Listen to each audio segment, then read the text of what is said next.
Well, good afternoon, everyone. It's Steve here with our very latest travelogue. Today we're going to New Zealand, talking just on the brink of our borders opening up. And I think for anyone who's joining us for the first time today, it's really nice to know about Liberty Tours. Our staff, including me, we've lived and worked all over the world. We travel constantly, and we are explorers. I think what it says on the screen says it all about us. This is one of our values. We're explorers, always seeking another place, another adventure, another way. And another one of our values is we're in this together. So as we move forward, this is everything that who we are, and that's about all you need to know about us. So let's get right into it.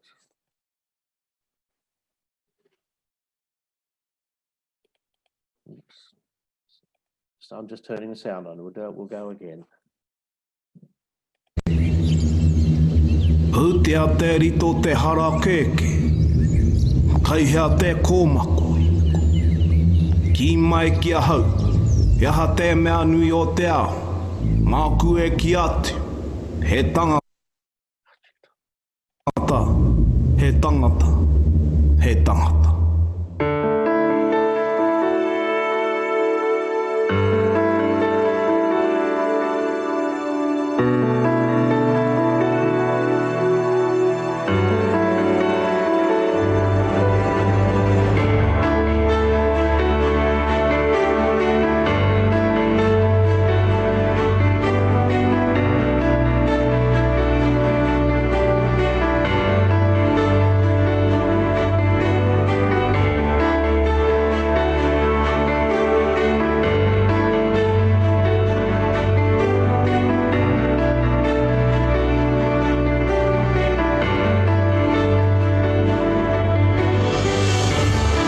New Zealand, a landscape of awe-inspiring beauty,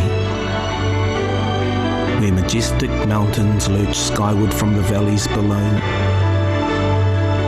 and steep hills rise and plunge into crystal clear fields, where ancient glaciers creep and crawl, and mighty rivers carve their snaking path, where rolling pastures succumb to the pull of the sea, and untouched bush blankets herself in murk and mist, where oceans drape the coastlines and pristine sandy beaches, and islands stand proud against the elements, where nature revels in unspoiled evergreen forest, and a tapestry of farmland is woven from fertile soil,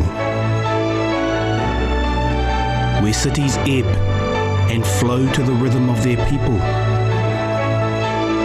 and open roads reveal breathtaking vistas at every twist and turn. Take to this road, see this wonderful land as it should be, explore its beauty in your time, discover its heart at your pace. Venture off the well-trodden path. Immerse yourself in all it offers. Take time to pause. Have space to ponder. The wind at your back and your journey ahead. Just you, your companions, and the open road. This is New Zealand. Fall in love with it today and start your journey with us.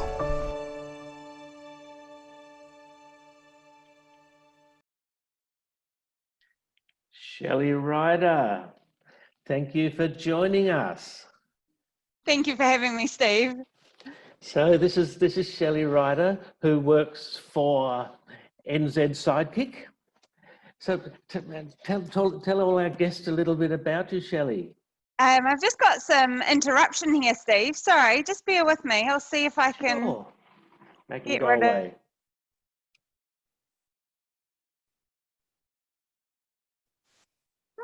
I'm not too sure what's going on there, but I'll try and talk through it. Um, You've got something else coming in, have you? yeah, just some static, absolutely. So yeah, we're from NZsidekick, New Zealand Fine Touring, and we're helping Liberty Tours with their clients coming to New Zealand and helping them see our beautiful country. I think today we're talking about the North Island in a little bit more detail, and how we can really help, you experience New Zealand. Brilliant. When we're able to travel. And so, what's happening with the virus in New Zealand? The non-virus in New Zealand is really, the way it is. We're on our 5th day of no cases of the virus, and New Zealand is open, but just not our borders to full capacity at this point. That is fantastic news. Yes, and in Australia, our premiers and the federal government had a meeting yesterday, and they're moving slowly and being cautious as appropriate, but it'll still only be a few weeks, and we'll be able to come and visit you. So let's just have a talk about when to come and visit. So you can see the screen now, can't you? Yes. Great. So talk us through when people like to come and see you. So when people are keen to come and see us, we've got an array of different tour options. Liberty Tours has full access to these, and we can help customize them further if you want to get a little bit further off the beaten trail. The tour options are endless, and you do take in every area of that map there that you can see in front of us. Here's those funny things going around. I'm just trying to sort out my screens here. Because these computers have a world of their own, but that's no problem. So fantastic. What I want to do now is get straight into some of the information. This is how people travel. Let's just go through this, because today we're going to talk about specifically the North Island, and I think in a few weeks, once we get an understanding of the borders, we'll probably be having a talk about snow tours and that sort of thing. But there is so much to see in New Zealand. We've decided to split it in half and devote today to all things fantastic in the North Island. So people fly into Auckland. Auckland and Wellington as well. Okay. Wellington and the North Island. Sorry, I just spotted that's not on there. So there's 2 main access points, and they really are convenient, because one's in the North Island, which is Auckland, and one right on the southern coast of the North Island, being Wellington. But then again, coming on to the South Island, Christchurch, Queenstown. What sort of tours do you find are most popular with your customers? Do you find they like to do self-drive, or do they like to be escorted? We definitely get a mix, and it is very much personal preference. I think it's whether you are wanting to be the independent traveller, and have a little bit more of your freedom, which is a self-drive, or if you're about just taking it leisure, letting someone look after you along the way, and having all those decisions made for you, and meeting some great people and traveling as part of a group with your guide. So that's the escorted tours. It is very much personal preference. I wouldn't say that there's one or the other that's more. No, and they're very different experiences, aren't they?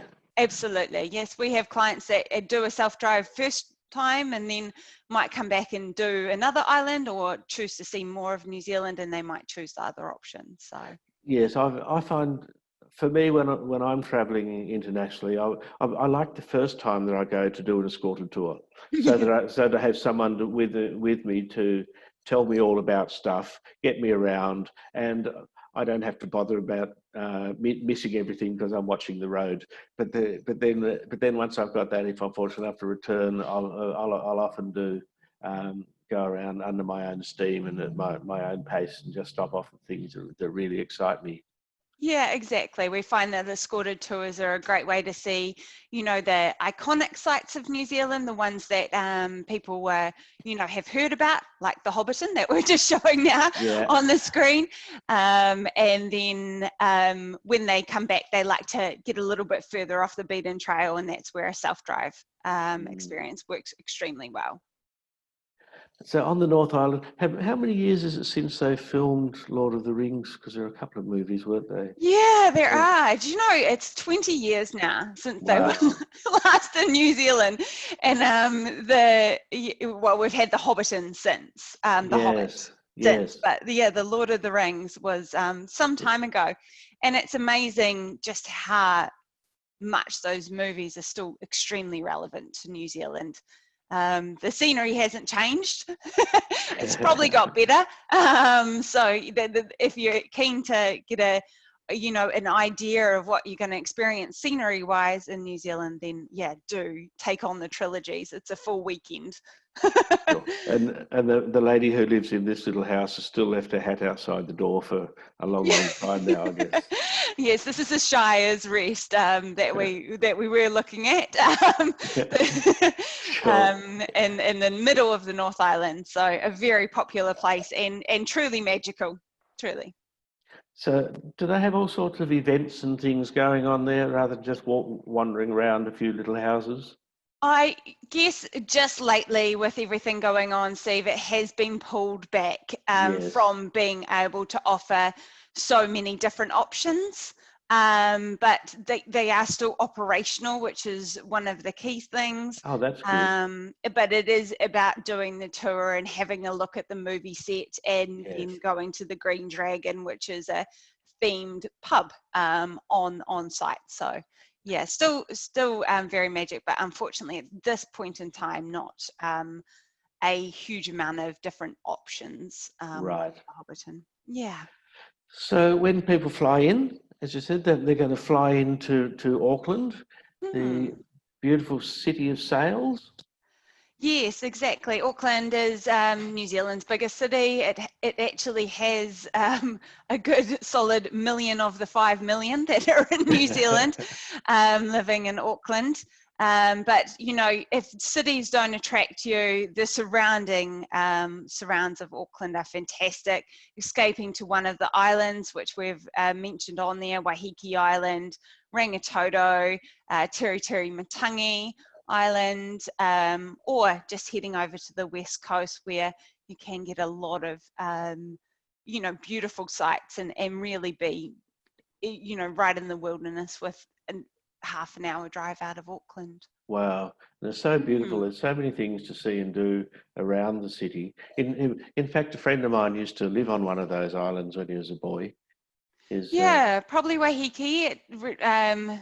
Tiri Matangi is not populated. It is a bird sanctuary. So yeah, unless your friend was a bird, then I think that is getting a little personal, but no, he lived on one of the islands. There's only got a few residents left on it, and I think as the residents die off, unless they inhabit the place continually, their right to stay is being withdrawn as well because the islands are parks, that sort of thing. Yeah. Yeah, this is the one you were talking about, Waiheke. Yes, this is Waiheke Island, one of our famous, vineyard areas of New Zealand, but also stunning beach and coastal. It's a very artsy and boutique feeling on Waiheke Island. And only half an hour ferry from Auckland City. It's a great way to arrive and head, straight out if you don't want to be spending time in the cities of New Zealand. And I was just having a look. So, how far away is Mount Eden? That's fairly close to Auckland, isn't it? Mount Eden would be in the opposite direction and probably halfway between the airport and the city, basically. Right. Oh, Yeah, wow. Oh, that's yeah. interesting. I had no idea it was so close. And well, of course, being in such a volcanic area, it probably changes every few years. Yeah, well, yeah, on the mainland. Yeah. Yes, yeah. And this is Rangitoto volcanic island. So this is 3/4 of a ferry ride off the coast of Auckland City, and then Mantangi, which is the bird sanctuary, a really special place for New And what are Zealanders. these pretty little birds? Oh, these are the pakikos. Oh Oh, no, or it's the takaka. Yeah, there's a couple that, sorry, they look very similar, but Pohutuka was, no, I don't know, it's all right. They're birds. yeah, Taka, yeah. They've all got some very interesting names as well. So Yes. Let's see what else we can find as we go around. So moving away from Auckland, if people decide to travel north, this is right up the north, isn't it? Yes, so north of Auckland, Northland, which is very popular for an array of, stunning coastline. It's about the boutique townships when you go north of Auckland. And then obviously the Bay of Islands, which is extremely well known for its name, and was also has a huge amount of history for New Zealand with the Waitangi Treaty Grounds. Yes.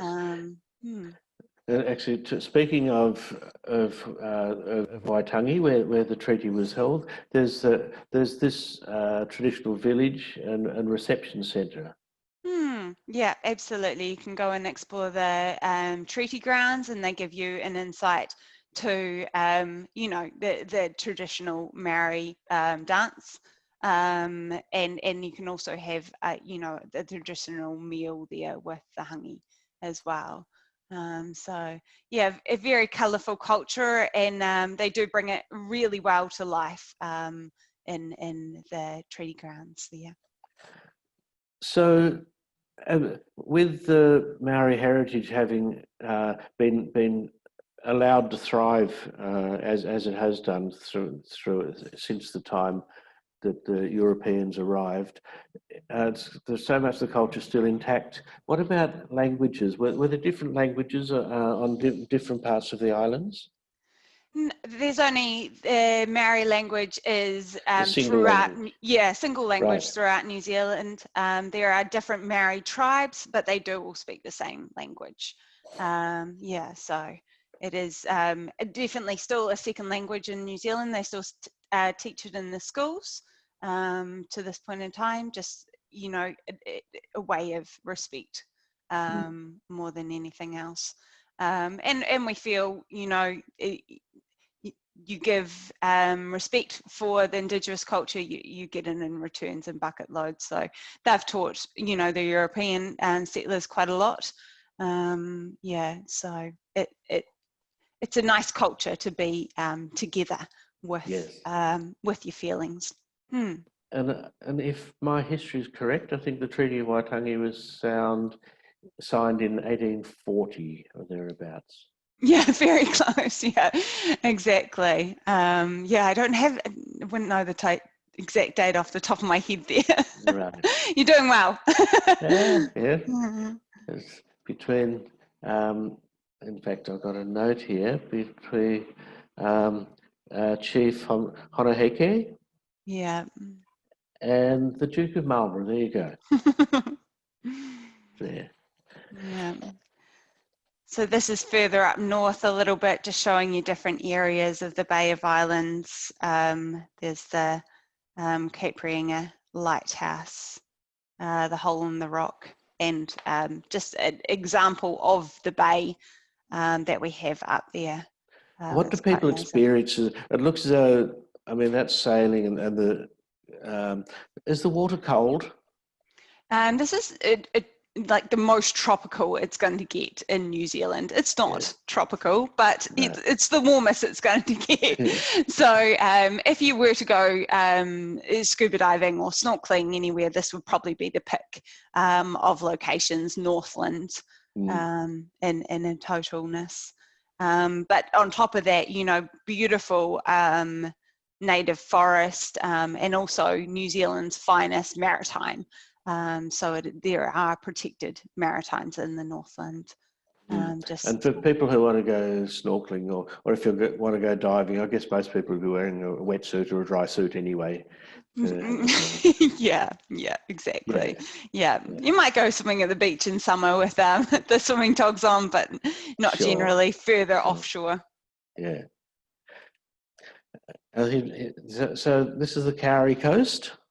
Yeah, yep. So the opposite side to the Bay of Islands, yeah, and our historic Waipua forest. It looks. I can almost smell the forest there. They're beautiful photos. So, what's this in my notes about hill forts in the area? It says there are 500 Maori pa in my notes. Yeah, exactly. Yep. So it is one of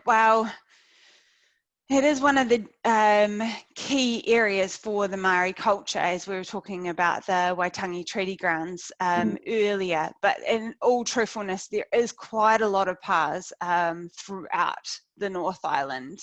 Although it is dense in Northland, and it is quite dense with Maori culture in the central North Island as well. Okay, so the pa are actually Maori forts.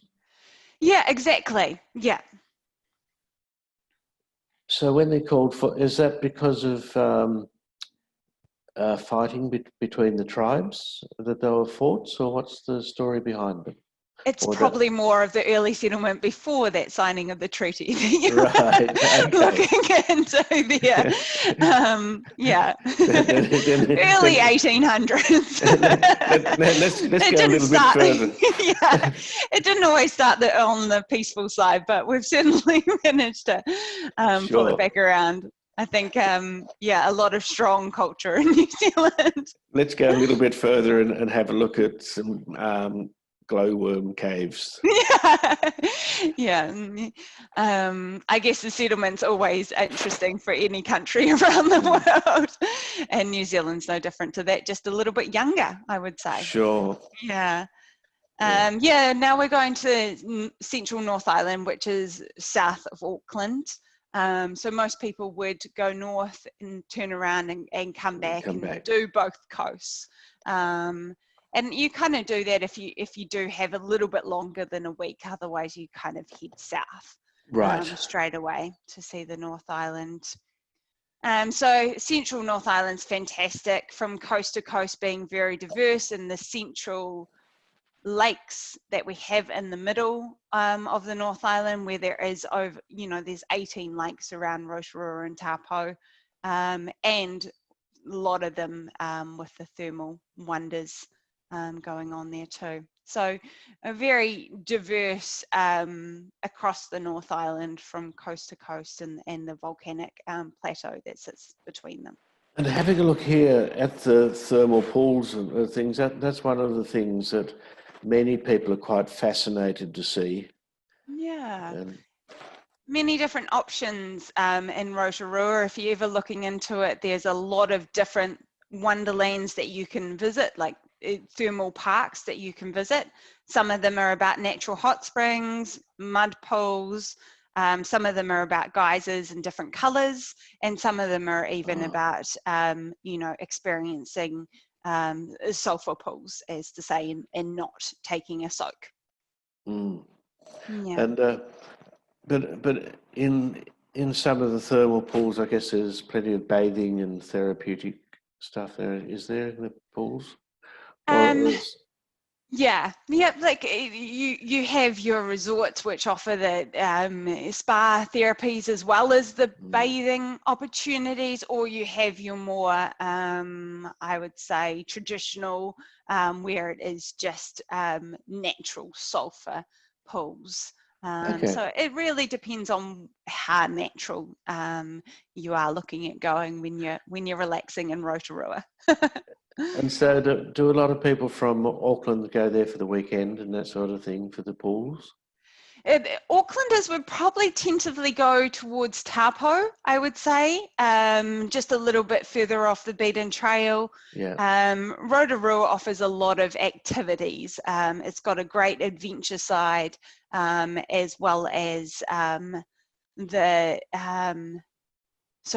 as well as the forest side as well. Right. So yeah, there's a lot of different areas of Rotorua.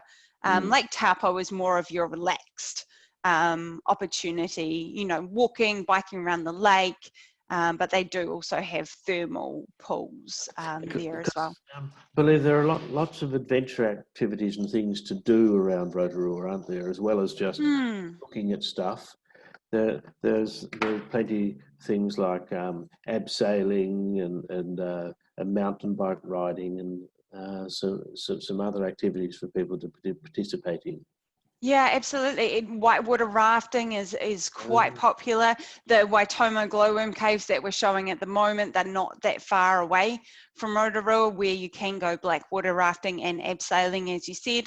Otherwise, there's, one of the top experiences in Rotorua is actually a forest canopy ziplining experience. Wow. And they really take you into more of seeing Rotorua and the forest on the natural side, as opposed to just zipping through the trees. So it does really have a I would still love to do one of those zip lines. I think that'd be fun.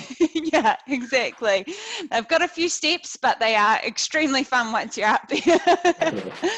Yeah, exactly. Yeah, I think for me, going on a zip line and wandering through the forests in the daytime and going to a beautiful restaurant at night. Yeah, we've actually got the Redwoods Forest as well, which you can actually walk through at nighttime and they light it up. Is a very magic experience.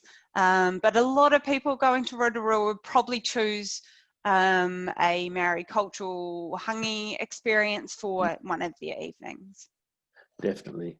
And these glowworm caves look just very, very special. I might turn us off for a minute. Does that turn us off? I don't know. I know that's the wrong one. That just with flips between us. We'll come back.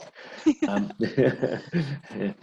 Hobbiton that we had on earlier. Yeah, exactly. It is iconic North Island. I have had clients that have specially gone to the North Island to have an encounter with Middle Earth. And it is very vast, from, this Hobbiton right through to what we call Wellington is Wellywood, a little play on Hollywood, with the Weta workshops there helping and assisting with, the trilogy and many other movies. Yeah. And I know that for people who actually read the books or watched the movies, that they're going to wander through to Bag End, which sits on top of the hill overlooking the party tree. Exactly. Yes. Yeah, and we've got Mount Doom, a good old in Tongariro in the central North Island in the volcanic plateau. There you can even stay at the same hotel that the movie stars were staying at. So it's a very special experience throughout the North Island for the Lord of the Rings. Yeah. And a fascinating little bit of history is the fact that the New Zealand Army came in to help create the holes for the hobbits. Everyone got involved. There's no doubt about that. The horses were, from all over New Zealand as well that were used. So it was, there's a lot of different parts. I think the sword that was, the dwarf sword was created at, I can't even think what they're called now, but, an historic ironsman there's some really neat parts of the Lord of the Rings that just did pull in these amazingly talented people. Yeah, so a sword would be made by a blacksmith, wouldn't it? Ironsman. Doing well. Yes, well, let's leave Middle Earth for now and go and have a look at a nature spot here. This is the Coromandel Peninsula. on the North Yes. Island. So this is on the Pacific coast of the North Island. Coromandel is one of those untouched wonders of the North Island. This is, if you were living in Auckland, it's, you know, quite common for you to have a beach out on the Coromandel Peninsula. And around there, the beaches, the bays, and the coves, like Cathedral Cove that we're looking at, just offer just such a beautiful oasis. Another area that you can quite happily go swimming, snorkeling, more in the summer months. Yeah, and of course, because New Zealand has a low population, that's probably about as crowded as beaches ever get, is it? Yeah, does look about right. Yes. Yeah, and you know, this is one of the most popular beaches, so you probably would see a few kayaks, like I think is pictured in that photo, around. But you know, 2 minutes up the road will be a beach where you can just have it to yourself. Right. So yeah, it's not very hard to you know, get away from the crowds in New Zealand. And so how far away is Mercury Bay? Mercury Bay is on the south part of the Coromandel coast. So how far away is it from Cathedral Cove? You're probably looking 2 hours. Okay. 2 hours south. Yeah. Because the history buffs would know that that's where Captain Cook anchored to actually track Mercury with, because of course his was a scientific expedition when he was in the southern hemisphere. Yeah. Here we are. We were talking earlier about some of the activities that people can do in Rotorua. Yeah, exactly. So we've gone from the Coromandel, having a closer look into Rotorua. Yeah, and those top, I guess the top right is coming off the gondola. You can do a luge ride. And they are a lot of fun, you know, just for light adventure for families of all ages. But it does show it's a great place for people to actually take family. Yeah, exactly. Probably, yeah, a great array of different experiences, activities. Yes. And I think I've got another one here of other things. Oh, Yeah. look at the whitewater rafting here. Yep, coming into Taupo, you're looking at Hooker Falls. I don't know if you'll be willing to white raft that, but they do take the jet. It's good to have a jet when you're on this kind of turbulent water. And obviously down the bottom, the opportunity to paraglide on Lake Taupo. And tell me, I believe that it's possible to hire a boat and a boat and captain and go on escorted fishing tours there. Yep, the trout fishing is famous around this region. They do lake fishing, which is, I guess, what you're talking about, but also very popular for river fishing. Wonderful. Yeah. So, yeah, there's many different options for guided fishing experiences through there.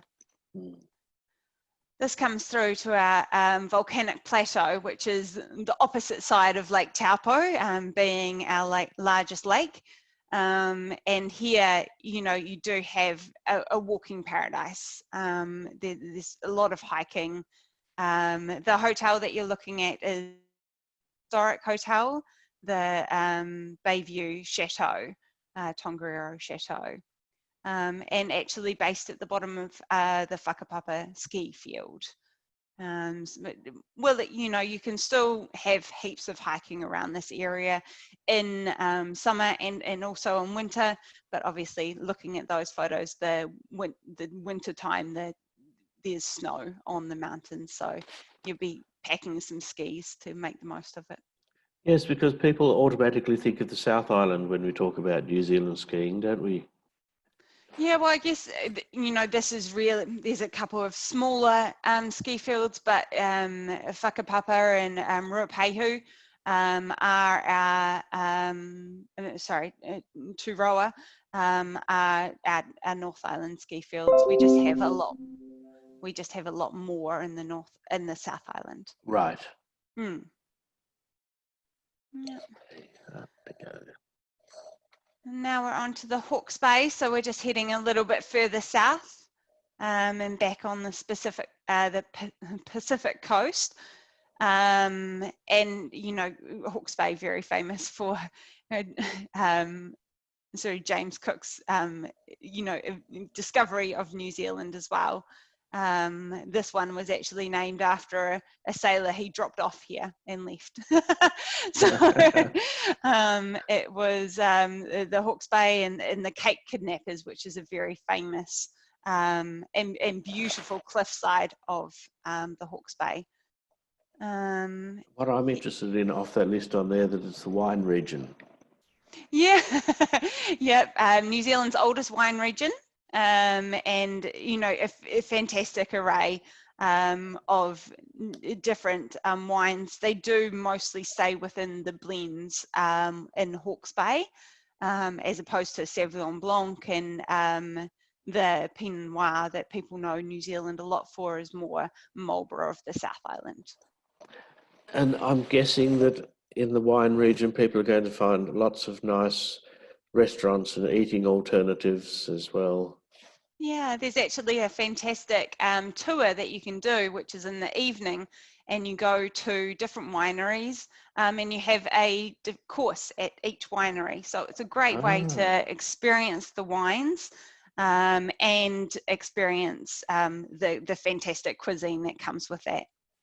I guess we're having a little of a further snapshot into Hawke's Bay here from our historic missionary winery, which is the photo on the top right, the Art Deco side of Napier, which is fantastic and very colourful, through to the Hawke's Bay Express, which is a tour that you can do around Napier, the Art Deco town of Hawke's Bay.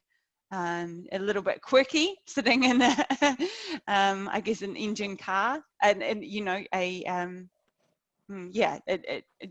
it's a vehicle, but they've dressed it up as a historic steam train.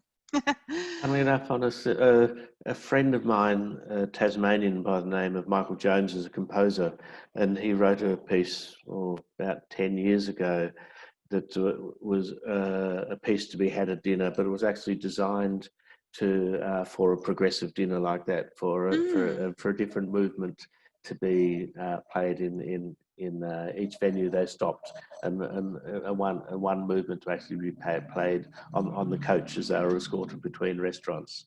So that sort of measures on the quirk scale as well. Yeah, yeah. Coming back to New Zealand and Wellington. We've now come to the very south of the North Island, and really the final destination that most people would hit in the North Island, unless you were doing a loop back up to Auckland. Obviously that loop can start and finish in Wellington as well. So Wellington is extremely popular for its dining, its food culture, and it's got every single option that you could possibly mesmerize in the New Zealand cuisine. There's even an option to go and have dinner in the Beehive building, which Very is nice. by one of our famous chefs here in New Zealand as well. So yeah, there's so many different unique dining options in Wellington, but also, again, being the capital city, it's got a lot of national treasures like our Te Papa Museum. And it's very famous. The laneways are very famous for the bars and the underground art shows and the eateries and that sort of thing, aren't they?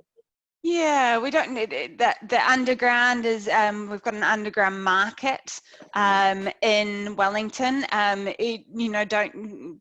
our laneways are nothing on Melbourne, but they are, you know, a little bit easier to find more than anything else. But yeah, it is a compact city, very much so. So you don't have to worry about, you know, walking. It's just so accessible. Very nice. I mean, how many laneways do you need, really? Yeah. How many hidden laneways do you need, really? That's right. It was certainly a challenge on my last visit. But the other thing is that here in Wellington is what people can do those laneways and things, explore them at night, and in the daytime, it's only a quick hop down to a whole array of sandy beaches and things. Yeah, the south coast is, and the Waipirapa is a beautiful part of the North Island as well, and the southern coast. And here's just a few things that you can kind of experience in Wellington. Obviously, we have the Anzac display of Gallipoli in the Te Papa Museum. Very, very famous to go and visit. The Te Papa Museum is not your boring everyday museum by any means. And then the cable cart, which takes you up behind Wellington. And yeah, just the views. This one is actually from Mount Victoria, I believe, which is just on the outskirts of Wellington, and a really, you know, nice walk to get a great view.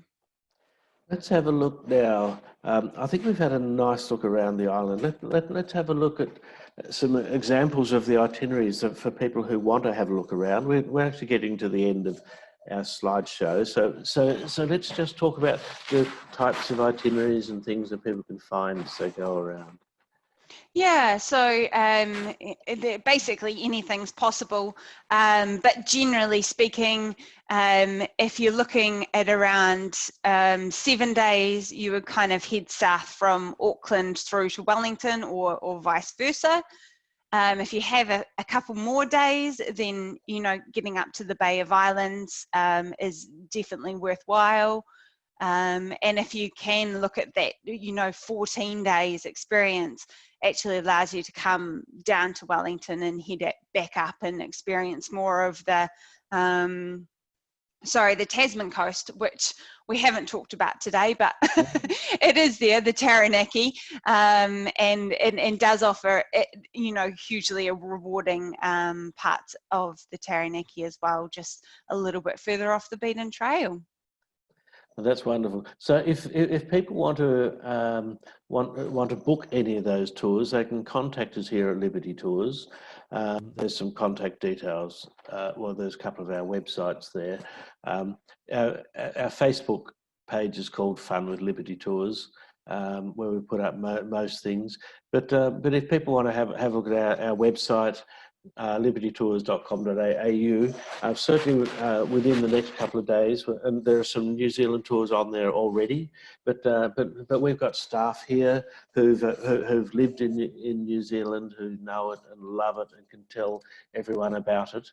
One of the slides that I had here was to tell people that some people know that there's a little prize for coming on today. And today we're giving away a lovely tabletop book for one of our one of our people on the call today, and the person who's our recipient today, who we're actually not even going to ask a question, is Johnny Woo.